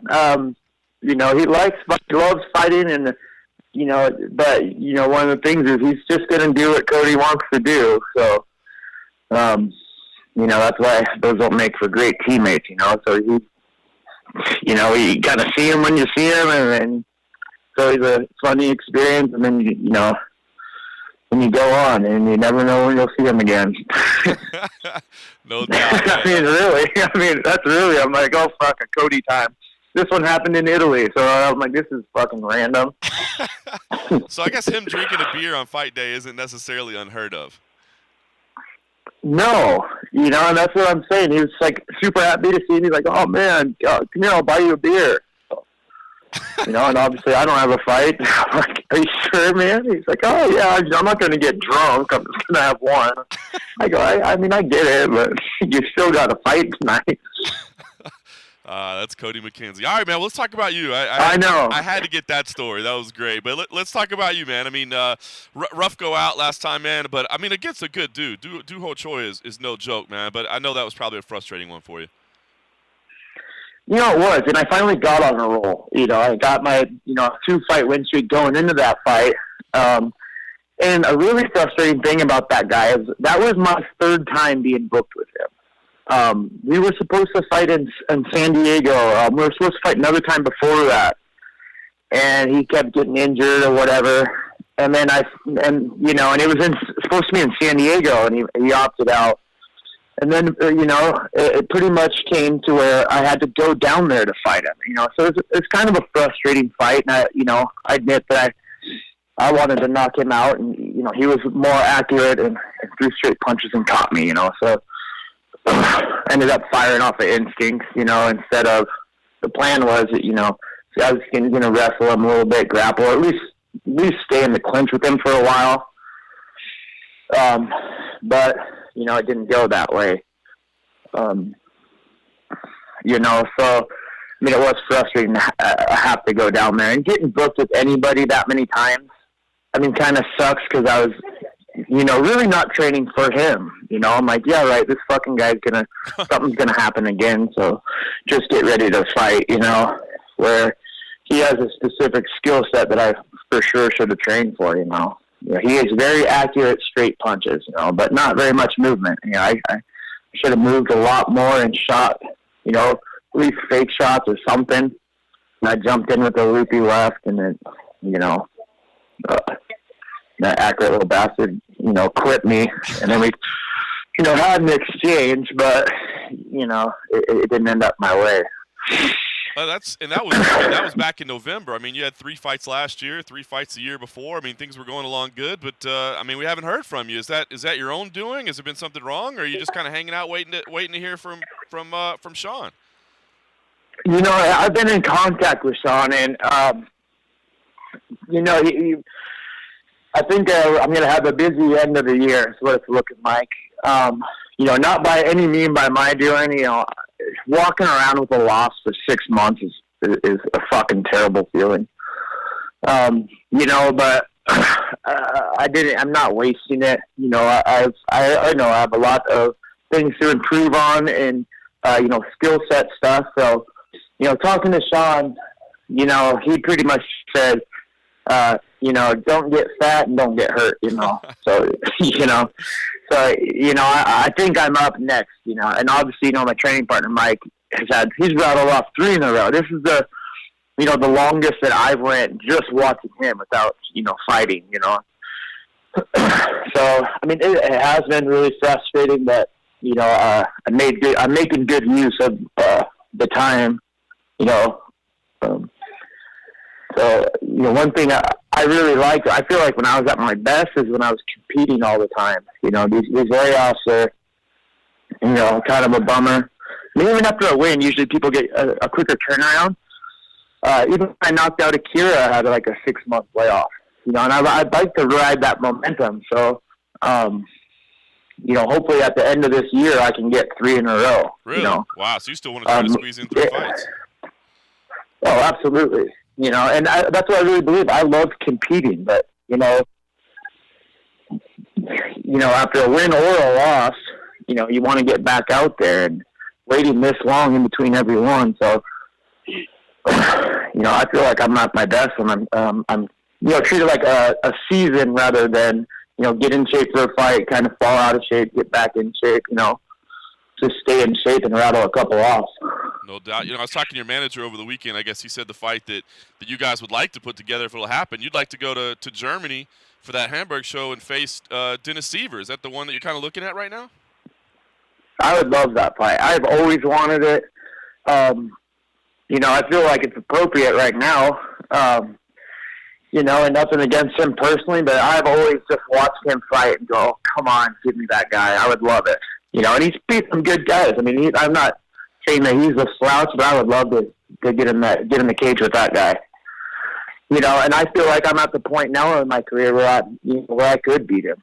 I know I could. So it's just something I've had my eye on forever. But I feel like I get grouped in with these guys, and like we're always fighting at the same time or fighting each other, and then you need to break out of that. Despite losing my last fight, I had a good year last year. I went 2 for 3, but obviously you want to win them all. So, this year that's what I'm focused on. And I kind of find it funny that you're willing to go to Germany to face Dennis Seaver, because, I mean, you've had to play that role a couple of times where you've gone to somebody else's backyard. So do you enjoy, that kind of role, or is it just think that that'd be the easiest way to make this fight happen? Yeah, it's not like I'm sacrificing myself or what to go over there or whatever. I don't mind traveling, it does play a little bit of a role, but, I've been through it all. If you've been to Brazil and fought a Brazilian, then the rest is, whatever. South Korea actually was, they do get behind their guys too. That crowd was actually, a little more behind their guy than I thought. Yep. But Brazil is a little more like not behind their guy, but just don't like you. And you saw Matt Brown get fucking grabbed on the way up to the cage, No doubt, man. I feel like if people chant "you're gonna die," then you can flip them off. I don't think Matt Brown was in the wrong. That does seem fair. Well, hopefully that'll come together. Right? I mean, yeah, it might be, we all know what that means now. I mean, at first I didn't. I just figured they're all yelling. But I'm like, everybody knows that. We know what you guys are saying now. So I feel like you can flip them off. That's awesome, man. Well, hopefully that fight comes together, yeah. man. We'll talk about the team, yeah, man. Absolutely. Talk about the team, though. You said it, man. You guys have some big fights coming up between the squad. Obviously, absolutely. Got Cat, Mike's got the headliner against Tony Ferguson. So I mean, big fights going on right now. Yeah, absolutely. I know, like I said, I've been back to just being a training partner for Mike's last couple fights, but this is his biggest, and I would really like the matchup. How Mike goes, he's an extremist, now he's an extreme, training camp. Julie's got her fight. She's been in Chicago, with Luis Claudio. She always trains the freak. And they're focused. I believe Julie just got back, so she's spent the last couple of weeks with us, and there's something about our little gym where everybody's hungry, and right now is a good time for our gym. A lot of our up-and-coming pros just fought too, so, sometimes that stuff doesn't align, but we've got a bunch of killers in there, and, once they've all seen it done, like it becomes realistic to make it to the UFC, these guys they're putting in their time, so we got great guys, and, I believe big things are coming up for our gym. Awesome, brother. All right, man. We'll put this out. Hopefully, we can get that fight together for you. Any other last thoughts, messages, anything like that you want to make sure gets out there? No, not really. I would love that fight, and they can expect a different Sam Sicilia, or not different, but I guess putting it all together has always been my kind of knock. I've always been stubborn, so people need to see me grapple. I grapple. Yachty in one because I wanted everybody to see I can grapple. Knocked out Akira, that's why I got sold as a brawler, so I was like, okay, you guys will see it.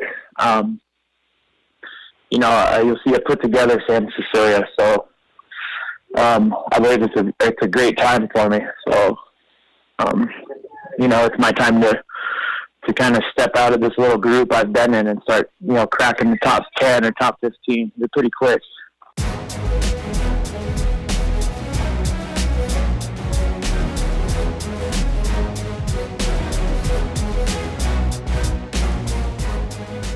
Welcome back to the MMA Roadshow. That was Sam Sicilia or Sicilia.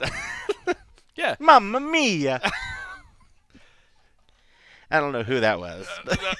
What did Alessio Sakara think about that interview? Mamma mia. Mi piace. I will say this. So Sam Sicilia basically wanted to book a fight with Dennis Siver in Hamburg. I can tell you this. 2 hours after I talked to him, 2 hours after I recorded this, he got booked another fight. So he ain't fighting. He ain't fighting Dennis Siver in Hamburg, even though I just played that for you because I wanted you to hear it. But he told me to play that anyway because he's like, you know what? Maybe I can still fight Dennis Siver in Hamburg because he wants to get 3 fights in before the year's up. It's already June 16th, June 17th. Wow. He wants to get 3 fights in, so he's like, you know what? Just play that shit anyway. Yeah. Because I still want to fight him. Put that shit out in the universe. Yeah, so I don't know who he's fighting. Maybe I do, but I can't say. But he got booked literally 120 minutes after I interviewed him. So wow. That happens. Listen, I do think we need to take a gym visit up there. Mike Chiesa, Sam Sicilia, Juliana Pena, all in one gym. Wow, yeah. I bet we could Get it some out. stories. Get it out. I bet we could get some stories. I bet if we want to debut some streaming, who knows by the time we book it, but I bet there will be some streaming possibilities from that gym. It might come sooner rather than later. Yeah, if I keep messing with it, it'll happen. But yeah, that's something we can definitely do, and that would be good. That's some top quality people right there. Yep. All right, so we already talked about episode number 65. Episode number 66. Whoa, what is it? You know what's going to happen there? Uh-oh. I will be in rural Tennessee because I will be at the Dan Stupp compound. The stand-up compound? The stand-up compound. I will be there for some training exercises that I have to do. Fernando Praches will be there as well, wow. Getting some training done as well. So we will have like small arms, rifle combat, totally. SWAT purifying water. Totally, yeah. Out there in the middle of who knows. Actually, I'm going to learn Photoshop. I don't know how to do Photoshop. I'm going to admit that to the world. So I'm going to learn to do Photoshop. I know how to do video editing. I know how to do shooting. I don't know how to do Photoshop. He's going to teach me how to do that.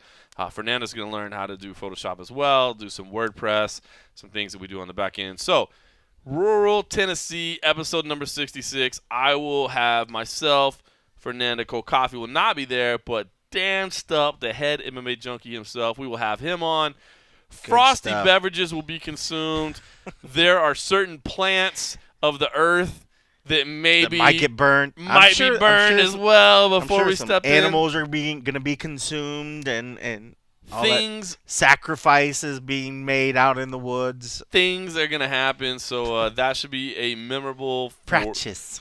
It should be a memorable episode. Practice. Oh, look at you rolling the R's. I don't think they roll the R's in Portuguese. Well, whatever. Who cares? Yeah. Some favelas they do. Wow. All right, so we got to get this thing edited. We got to get this thing done. It's not that late. No, it's not. But it feels a little bit. But I think it's just because of the excitement of the game and then all this talk of the UFC. There's just so much. So listen, if when you listen to into this episode and the UFC is for sale and it's already sold, let me just welcome our new Chinese rulers. I will be learning Mandarin. I was like, sure. I think it's like yes or something. Sure. Shishi, I think maybe is. Yeah. Oh, maybe that's Japanese. Do you have a Tiquan Zhang? That's not in your repertoire just yet. Sure. Wow. No, I would love to learn how to ask for another one in like some Cantonese or Mandarin or something. That's a life goal right there. Ask for another drink, another beer in Chinese. Oh man! So we may have another language to learn entirely. I've had the Rosetta Stone in Portuguese in my house for the last 5 years, and I can't collecting on I that can't shit, say a damn thing other than Maishun, Banheiro, Original, Desculpa, Bohemia, Skol, Desculpa. Chiscaria. And thanks for listening. Remember that part where you got racist against everybody? Impersonations aren't racist. They're honor. What do you call it when you honor somebody? They're Isn't Oh, impersonation is like flattery the is flattery is the wait. sincerest form of God, what is it? imitation. Imitation is the sincerest form of flattery. Yeah, there you go. Hello, Governor. All right, we're good. Did that come over as good on the speaker as it was in my head? It was pretty well. Wow, that was huge. They caused like a tsunami somewhere in Asia right there. Was that something that rumble right there? Is that deep? that was like It some was strong. Jurassic Park stuff. See, now you're gonna make me want to fucking sit here. I'm gonna be by myself during the day doing impressions now, just so I can be ready. All right, and go. I'm not editing that out. That's on you, dog. It wasn't that bad. It wasn't bad. That was just one thing where I got their names backwards. You know what else? Italians and what Americans mess up too, because with the whole like pronunciation, bruschetta. Bruschetta. Yeah, I know. And I remember when the ones. But it's so dorky because if you go to an Italian restaurant, because you're right. Yeah. And obviously I've been over there a couple times, and I love it. And like, but if you go and you're like, I'll take bruschetta, they're like, the bruschetta. You're like, you're like, fuck you. Fuck you, homeboy. I love it when the person, how they pronounce me, they're like, well, do you say shul? What do you mean? What's shul? Oh, you call it school. But it's the same thing with the SCH. So why do we say bruschetta, but we don't say shul? That's funny. Yeah, so it works out. That's a good one. I was out of words. Picanha. Picanha, that one always. Picanha, yeah. Oh, feijão. Feijão. Malpassada.